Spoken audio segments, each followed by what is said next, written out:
Hey, what's up guys? This is Zephy here, and I bring you my very first Vegas Video Pro 8.0 tutorial, and it's because of a request from a subscriber on YouTube, someone I know, Inferno932. He asked me, hey, how would I do that, like save the text so I can re-edit it? Please tell me how step by step, or if you know a tutorial or could make one. And what I was explaining to him was that I have like text set as a preset that I can go back and re-edit as needed.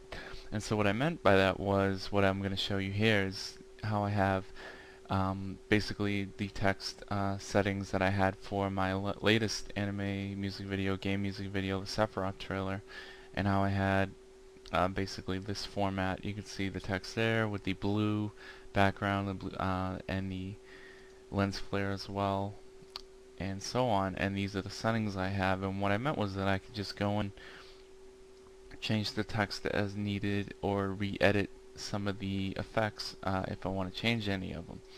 I was also going to go ahead and explain how to create the effects that I used for the text in that video. So I'm going to jump right into it. I've done this before and the video ended up being like 14 minutes long, so I'm going to try to keep this under 10 minutes so I can post it on YouTube. So I'm going to try to be speedy about it. First thing you want to do is you want to have 4 video track layers. The top layer, the composition mode needs to be add. The second layer needs to be dodge. And the third and fourth layer need to be 3D source alpha. On your top layer, you want to just add in a solid color for media generators of black. You put that in. For effects, I have a glow, a Gaussian blur, and a lens flare setting. The glow, basically, here's the settings for it: 27, 163, 255, and intensity is 0.454. Gaussian blur, horizontal range I left alone, vertical range is 0.039, and there are no changes to that for the entire track length for as long as it plays. The lens flare has settings to it, and it has keyframe settings. You can play around with your lens flare settings, but basically you can see where the lens flare is at the first keyframe, and then as I click that, the intensity changes. I alter that, and so does the perspective. And then like here you can see that the lens flare, basically the location of it, changes according with the text turning on the when it plays out. Basically, as the 3D text turns over, this flare kind of follows that at the beginning of the text, and at the end here you see it kind of fades out and pans out. So basically you want to just play around with that and set it how you want. I just want to show you that. Then on the second layer, I added a noise texture, pretty basic. I just used standard noise, and the only thing I did with that, which you usually want to do with noise when you add it to any video track, is at the beginning I left progress in degrees at 0, and then at the very end of it I set that to 10. So it creates a movement effect that you see in noise. So when it plays along, it creates a movement, gives it a better feel, and makes it look active in the clip, and it plays out. And then on the next track and the fourth track, so third and fourth, they're almost identical. You also have to go in track motion, and you have to set at the beginning your Y orientation to 75 degrees, and then minus 35 degrees a little bit later in the clip. And you can see that on your tracks. I just want to check my time real quick. How far am I in? Oops.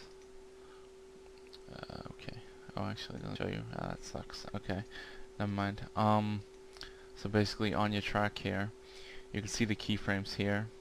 There's 2 at the beginning, and then there's 2 over here near the end of the clip.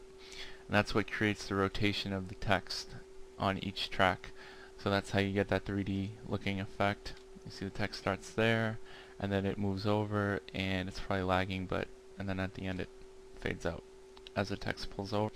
On track 3, I have a glow effect setting, and it's got a bluish color to it, and the glow percent is 0.106, intensity 1.060, and then these are my settings: red 0, green 141, blue 255.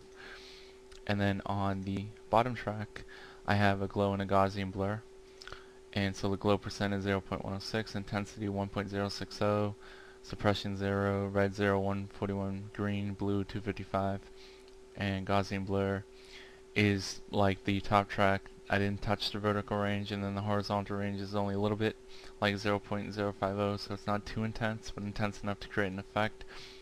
And so that's how you get like the bluish, feel to it and the color. Because if I take out the noise texture, you get that, and it looks like that. It's not too bad, but it's not as strong as it could be. But maybe you like it that way. Maybe you don't want to use the noise texture. This is the nice thing about this is, like I said, it's more of a preset. I can go change the color from blue to red to orange, whatever I want. I could take away the noise texture if I don't want it. I can do that and take away the secondary track, the third track with the text, and make it look kind of funky if I really wanted to. So there's different settings you can play around with. You don't have to copy mine exactly. You can play around with it and set it how you want. But that's a basic guide on how to set that up and have your text like that. And then the other basic thing to explain is just, the font size and style of the font. You can make whatever you want. I had Gulum 48. You can set it to 22.